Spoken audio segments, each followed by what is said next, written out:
Students, तो देखिए हम लोगों ने मेंसुरेशन का चैप्टर शुरू किया था। आज हम लोग मेंसुरेशन का पार्ट 10 करेंगे। पार्ट 10 करने के बाद हम बस 1 से 2 या 3 क्लास तक हम लोग और जाएंगे इसमें। उसके बाद हम फिर नए चैप्टर पे आ जाएंगे। नए चैप्टर में आपको जो भी चैप्टर में दिक्कत हो आप हमें कमेंट में करके बताएं, मैं आगे आपको वही चैप्टर करवाऊंगी। अगर नहीं कमेंट आएगा तो फिर मैं उसे अपने तरीके से करवाऊंगी, जो भी नया चैप्टर होगा मैं उसे करवाऊंगी। ठीक है, तो आज हम लोग मेंसुरेशन का पार्ट 10 चैप्टर करेंगे। पार्ट 10 में हम लोग क्या पढ़ेंगे वो देखिए। पार्ट 10 में आज हम लोग पढ़ते हैं वृत्त के बारे में। ठीक है, हम लोगों ने बहुत कुछ कर लिया था, समांतर चतुर्भुज, समलंब, आयत, वर्ग, त्रिभुज, ये सब हम लोगों ने कर लिया था, समचतुर्भुज। अब आज हम करेंगे वृत्त के बारे में। वृत्त के बारे में पढ़ेंगे। वृत्त में हमें क्या क्या पूछा जाता है वो देखिए। ये हमारा वृत्त है। ठीक है, वृत्त का एक केंद्र बिंदु होता है ना। वृत्त के केंद्र से जो रेखाएं गुजरती है, वृत्त से के केंद्र से होकर जो रेखा गुजरती है उसे हम डायगोनल कहते हैं। डी यानी कि इसे अगर हम हिंदी में बोले तो व्यास कहते हैं, है ना।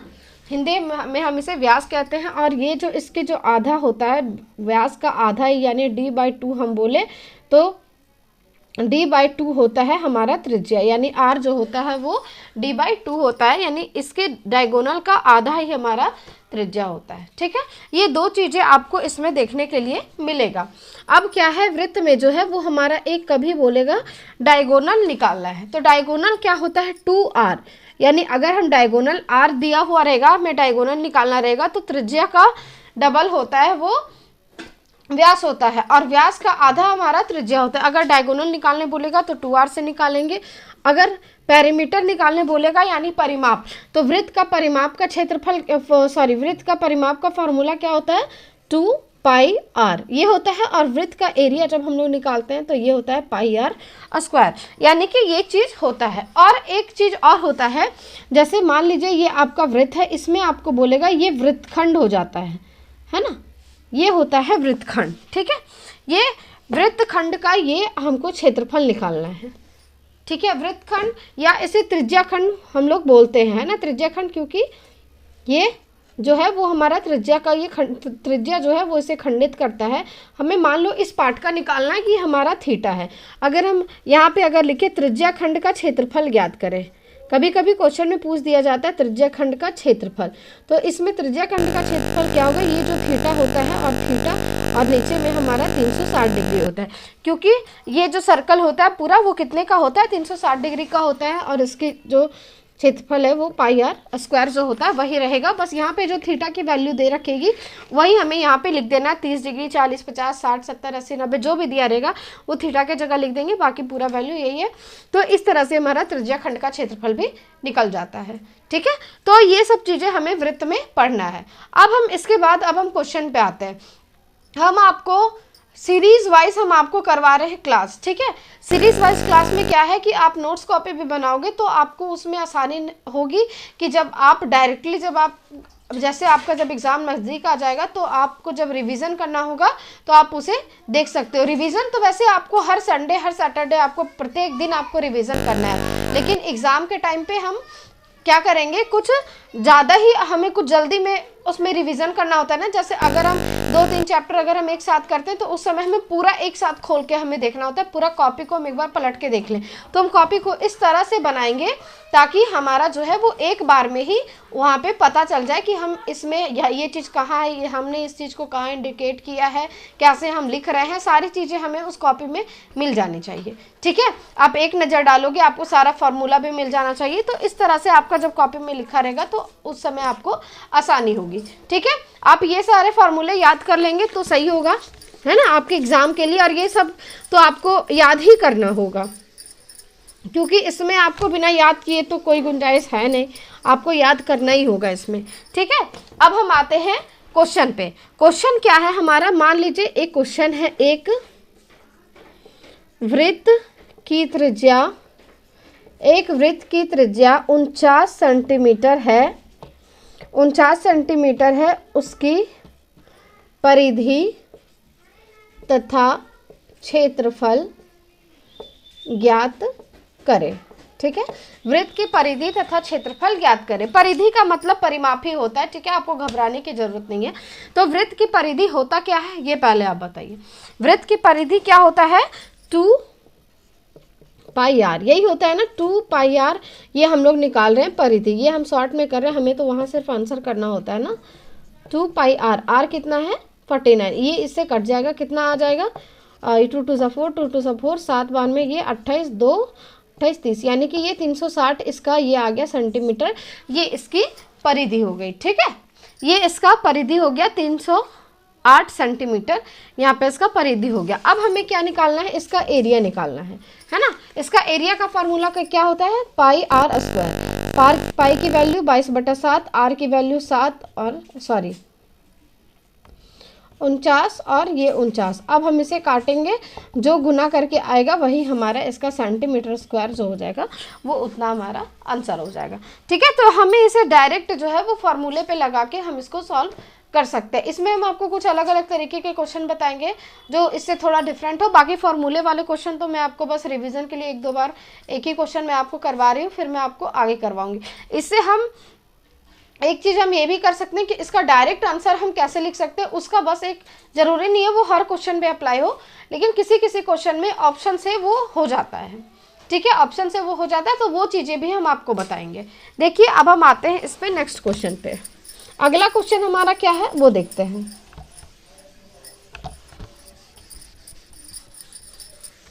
अगला क्वेश्चन है हमारा, एक वृत्ताकार मैदान है। ठीक है, एक वृत्ताकार मैदान है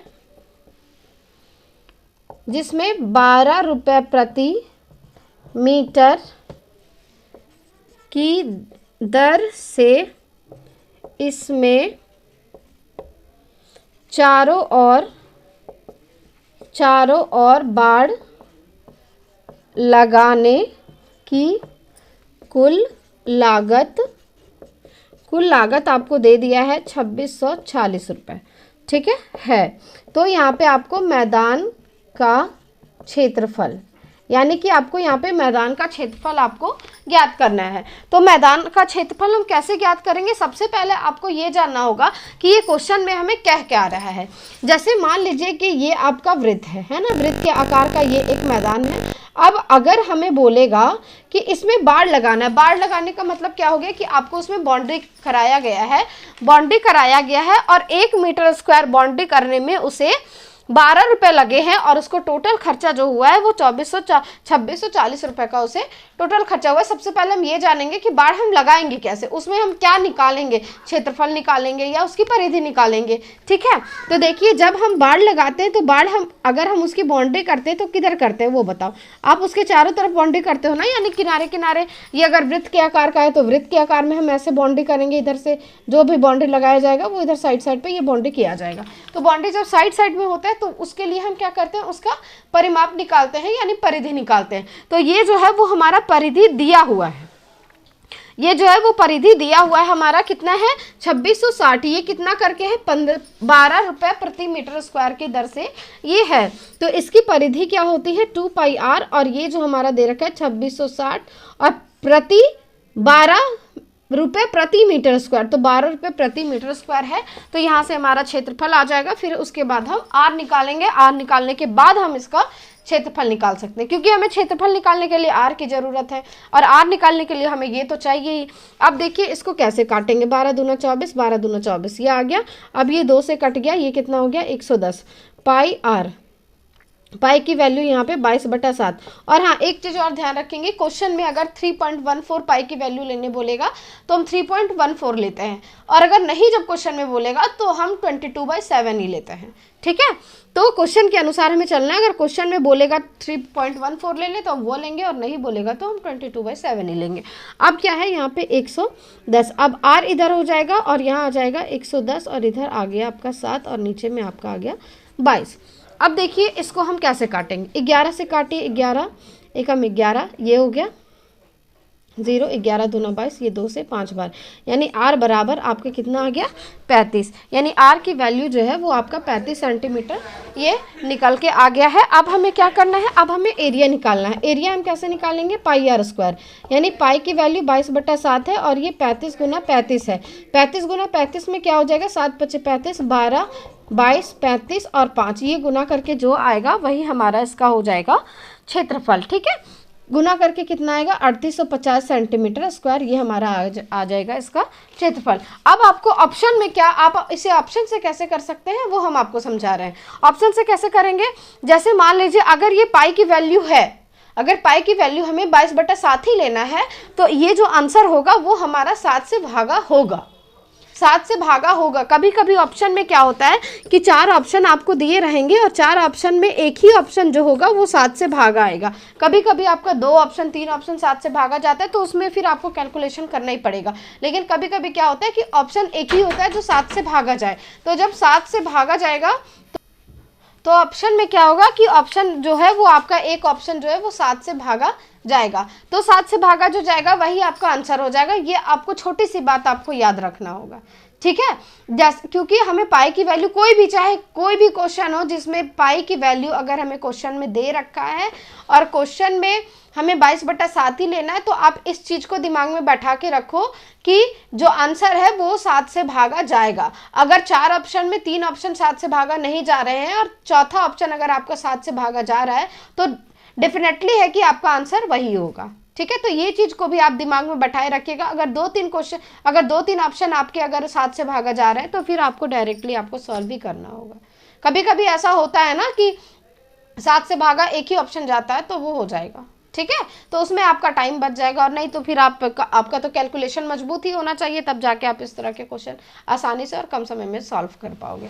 ठीक है, देखिए अब हम फिर आते हैं नए क्वेश्चन पे। अब एक नया क्वेश्चन हम इसमें एक और वृत्त में कर लेते हैं, फिर हम इस चैप्टर को खत्म करेंगे, इस पार्ट को हम खत्म करेंगे वृत्त को, फिर हम नए पे आएंगे। जैसे अभी हमारा बहुत बचा हुआ है, शंकु, बेलन, ये सब हमारा बचा हुआ है। ठीक है,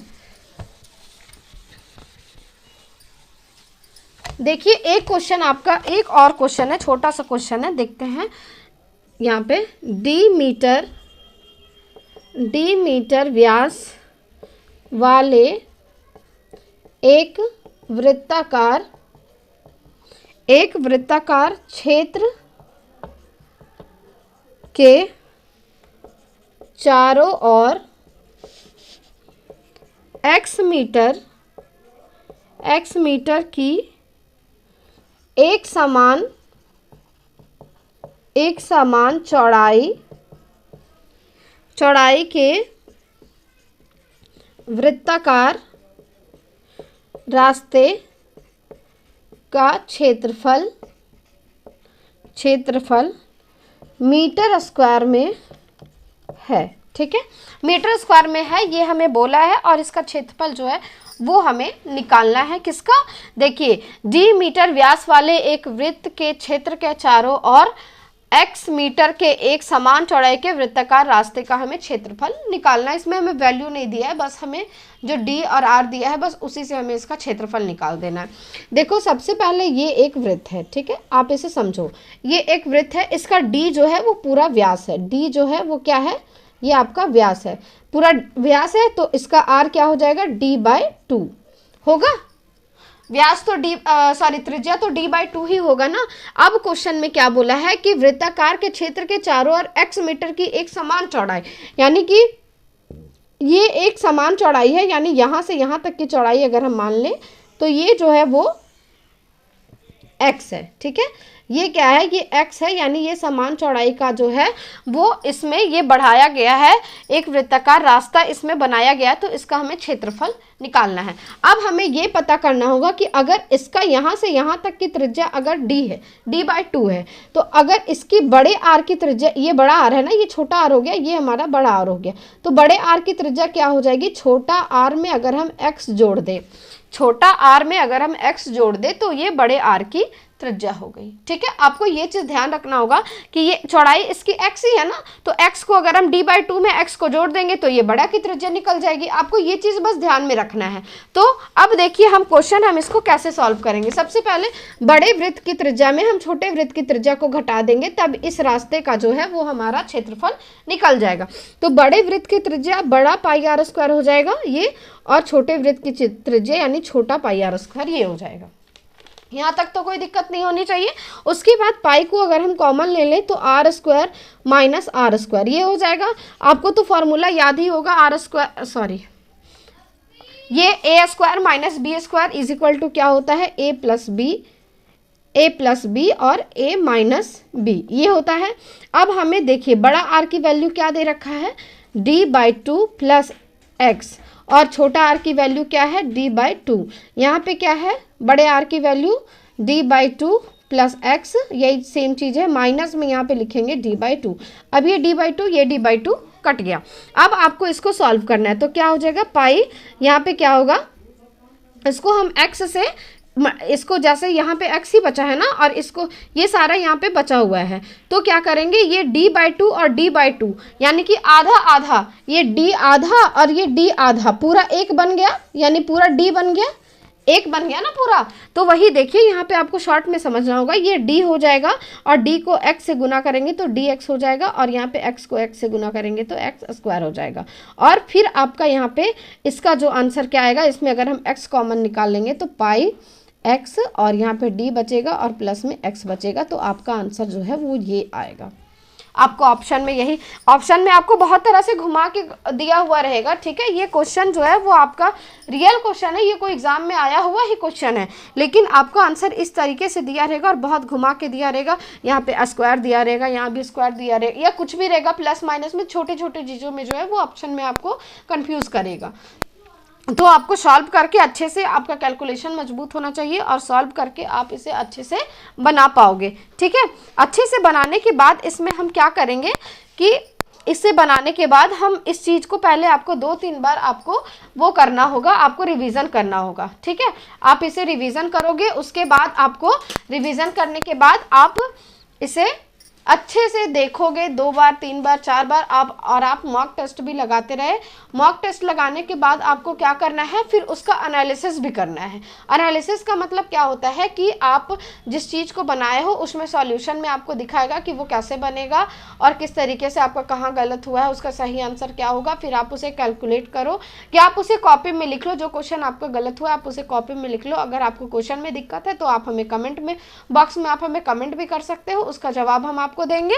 और उस चीज एनालिसिस करना बहुत जरूरी होता है। आप अगर सिर्फ मॉक टेस्ट लगाए जा रहे हो और एनालिसिस नहीं करोगे तो ये आपके लिए बहुत बड़ा प्रॉब्लम बन सकता है, ठीक है। और अगर आप हमारे चैनल पे न्यू हो तो प्लीज़ चैनल को लाइक सब्सक्राइब और शेयर करें, ताकि और भी स्टूडेंट तक ये जो है वो इन्फॉर्मेशन पहुंच सके और वो भी अपने जीडी के क्लास को अच्छे से कंटिन्यू रख सके और आगे की तैयारी अच्छे से कर सके।